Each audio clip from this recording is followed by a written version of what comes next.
Сәлем достар, каналыма қош келдіңіздер. Бүгін сіздермен қыс мезгілінде осындай дәмі кереметтей болып шығатын қызанақ согын жабатын боламыз. Ол үшін бізге қызанақ қажет болады. Оларды жуып тазалап, майда бөліктерге бөліп турап шығамыз. Туралған қызанақтарды осындай ет тартқыштан өткіземіз. Менің ет тартқышымда осындай согын арнайы бөліп шығаратын құрылғысы бар. Егерде сіздерде бұндай болмаса, онда басқа әдісті қолдансаңыздар болады.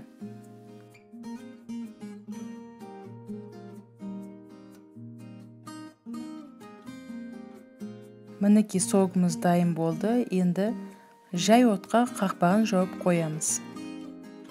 Қызанақ согымыз қайнап шыққан соң, міндетті түрде көбігін алуы тиіс. Осылай көбігін алып шығамыз.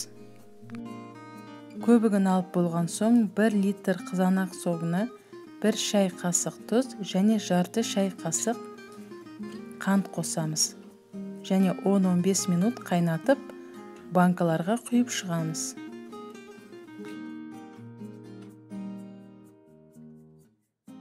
Қызанақ согымыз дайын болды. Астарыңыз дәмді болсын.